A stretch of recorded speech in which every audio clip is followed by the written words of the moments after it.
and then it was the petrol combustion engine, and then it was diesel, but it was diesel lorries because obviously. Actually, you've got that slightly wrong, Mike. Actually, electric cars they're quite prevalent back in the 30s. Well, it was. We also had gas turbine, didn't we? Rover and things like delivery vehicles. I mean, all milk floats were electric powered. Yeah. Electric powered vehicles are not a new thing. What's happened is the improvement in battery technology, and we're going to have batteries that will be fully charged in half an hour, Mike. Less than half an hour. Well, okay, but you were still. I mean, what I'm trying to say is that this technology has moved on, and it's just there were electric milk floats and things like that. But then, there were diesel lorries because you couldn't put a diesel engine in a car because A, it wouldn't fit, and B, it was so noisy and clangy, and the stuff that came out the back was unbelievable. And you look at diesel engines now, car engines, where they got turbos in them and all this sort of thing, and the pollution that comes out the back is negligible. So we are moving on, and they're talking about hydrogen as another form of energy to drive vehicles, and we're going to move into an electronic world, etc. But who knows really? If you just go back again 20 years when our mobile phones, my mobile phone, the first one I had was a brick.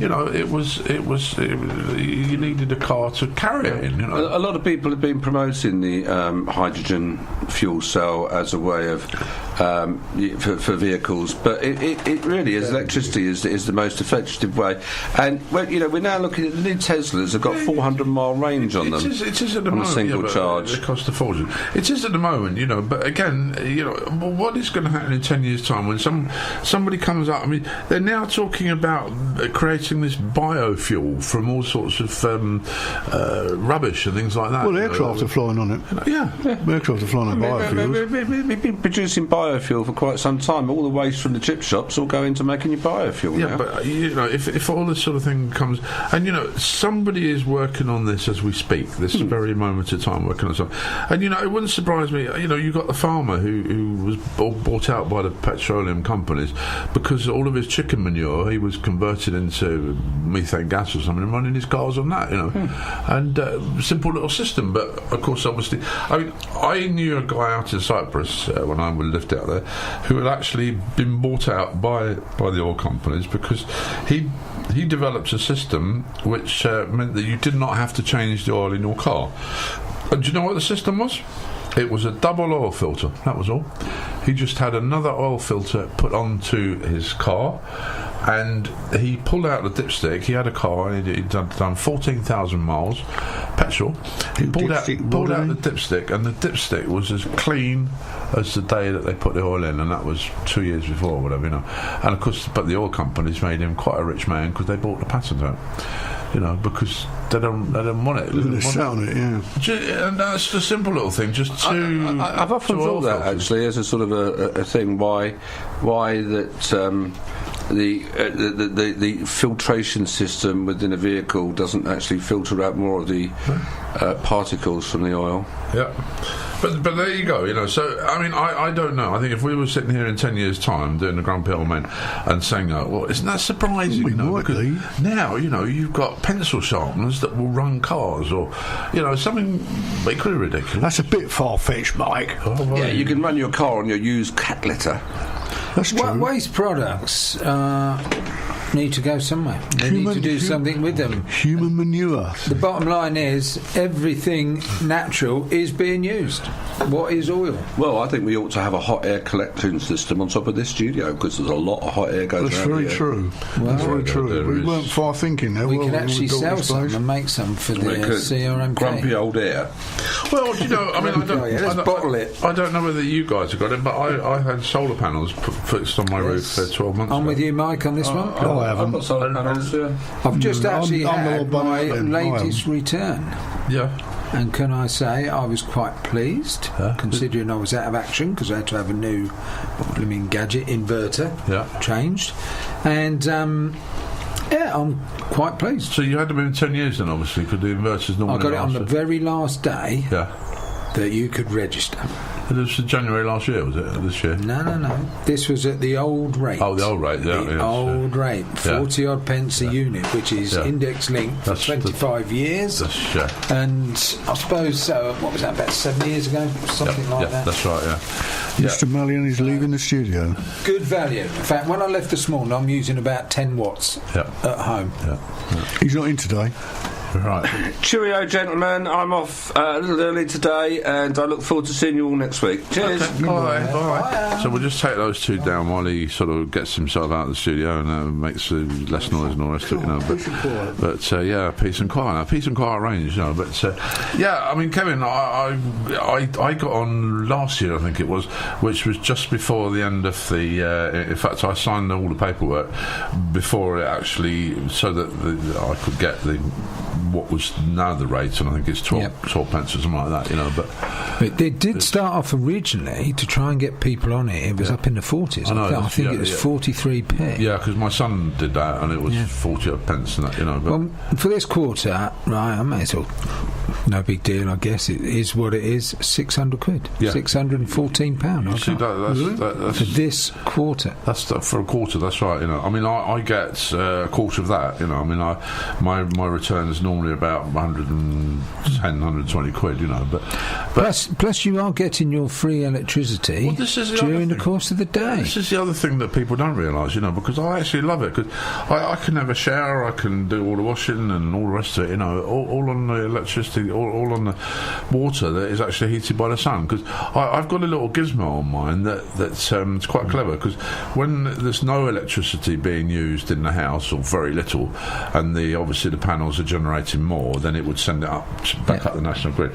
But I've got a little gizmo on mine which says, we'll go to the immersion heater, so it actually heats the water, it heats the immersion heater water, you know. So well, that's an improvement on mine, because we've just got the solar panels, and I believe in a lot of new house construction now. They are forming an integral part of the build. Well, I mean, it's going to push the cost up, even to look like roof tiles and so on. Yeah, that's right. You know, which is excellent. Yeah. But again, I mean, it just goes to show that the savings, because as you say, two things. You know, you get a refund on it, you get free electricity, and it cuts your electricity bills down, obviously, as well. Yeah. But I mean, I'm all for them. I don't know where we got that thing from, but it was all to do with waste and all the rest of it, wasn't it? You know, so very positive. No, and I'm all for it. Hey, talking about this though, this is a little bit serious, and I mean we've only got 8 minutes, but Bill, have you heard of sepsis? Yes. Yeah. No, this is actually quite a dangerous thing, because we call it blood poison actually, but it goes under the name of sepsis. Yeah. But call it what you like, sepsis or blood poison. It's responsible for more deaths each year in the United Kingdom than breast cancer, bowel cancer and prostate cancer combined. Oh, it's frightening. I mean, there was a guy on the radio the other day being interviewed. He went to his dentist, and he wasn't feeling very well when he went. He had a bit of a cold, but he went to the dentist, and the dentist just cut his gum slightly and he bled, and I think within 24 hours he got sepsis, and he lost all his limbs. Yeah. I mean, it's horrendous, isn't it? It is. It's frightening. It is really, and unfortunately the doctors and the GPs and that sort of thing, you know, they don't accept this. Don't recognise it. They don't recognise it. Yeah, and this is the problem. You've got to treat it within 24 hours or something. Yeah, the NHS advises that antibiotic treatment should begin within an hour of diagnosis. Within an hour? Yeah, of sepsis, to reduce the risk of serious complications or death. Yeah, well, what about how long does it take to diagnose it? This is the thing. Well, BBC's Panorama programme show they said that 24 National Health Service acute hospital trusts failed to do this. By Christmas of 2017, that's last year, approximately 44,000 people in the UK, to Christmas this year rather, approximately 44,000 people in the UK will have died of sepsis. However, there are steps that we can take to protect ourselves, so this is the important bit. You carry a small tube of antiseptic cream with you. If you suffer even a slight cut while out and about, treat it immediately. Thoroughly wash and disinfect it when you get home, put a plaster on it.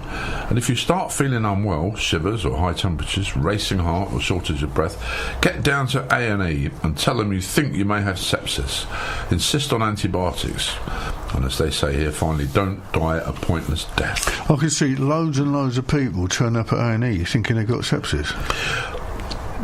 Well, Yes, but so what? Well, I mean, they won't be able to cope with it. That's what I'm saying. Well, the government, the National Health Service, they've got to make arrangements for it. It's as easy as that. Yeah. If you've got too many kids in an area and you haven't got enough classrooms, it's easy. You've got to build another one. You've got to get another one. Yeah. But isn't this something that's always existed, or was it a fairly new thing? I don't know. It must have always existed. It's just a new name for it, and it's now in the public eye a wee bit more. And it was blood poisoning before. That's right. I think that blood poisoning was one of those things that was treated by antibiotics. But, unfortunately, nature has a way of getting its own back at man. Well, I agree with you. I'm just say that. Antibiotics now have become... The majority of antibiotics, in fact, are resilient to the bugs that come, So when you get struck by one of these horrible bugs, whatever it might be, You've had it, haven't you? The antibiotics, they go,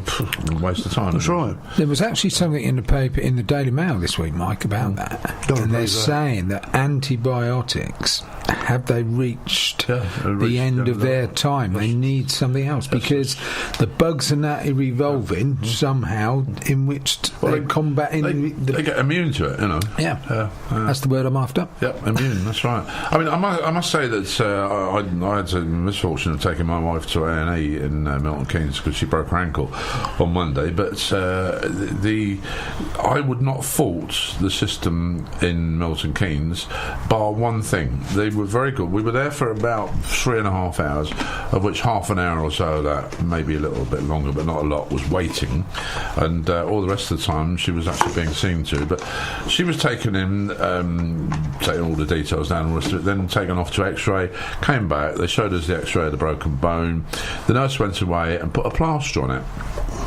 plaster cast, but said to my wife, because of your age, you're going to have to inject yourself once a day in the stomach with to stop the old blood clots, So my wife said, well, I don't really want to do that, So the nurse said, oh, that's all right, I'll show you how to do it, So she did. Well, she didn't, but in the meantime, along comes Mr. Physiotherapist, who says, well, why you got a plaster on? Because you can have a boot, and the boot's a lot more comfortable, and you don't have to inject yourself. So they take the plaster off and go away and get £140 boot, because that's what they cost, and they stick that on her ankle. Now they give her 3 crutches, 2 to walk around on downstairs, and then 1 you carry upstairs with you, and then you've got another one upstairs. So, and they couldn't have been more helpful in the sense of they would have come round to my house and put grab rails on and a commode and all sorts of things like that, all for free. So I think that in one sense there should be a means test with the National Health. Another thing, sad, because this boot, as I say, it costs 140 quid. They won't take it back. I don't know what will happen to it. This is what I can't understand, why they won't take all the crutches back. I mean, crutches, because they buy so many. I mean, they're probably 50 pence each. So it's probably, it's a case of the paperwork. Yeah, is probably not worth it. But a boot, which is quite a lot of money, they won't take it back and refurbish it at all, or anything like that. So there we go. That would be my only criticism of the NHS. However, gentlemen, the time has beaten us again. So we've got to say, from me, Mike Barry. Me, Bob Bluffield. And me, Kev Slaymaker. And him, Alan Mallyon. And him, Alan Mallyon, who's gone. We are, of course, the Grumpy Old Men. And I'll be back with you tomorrow morning between 10 and 12 for Hit or Miss, a nostalgic music programme. But in the meantime, the Grumpy Old Men will be back next week between 8 and 10 here on CRMK.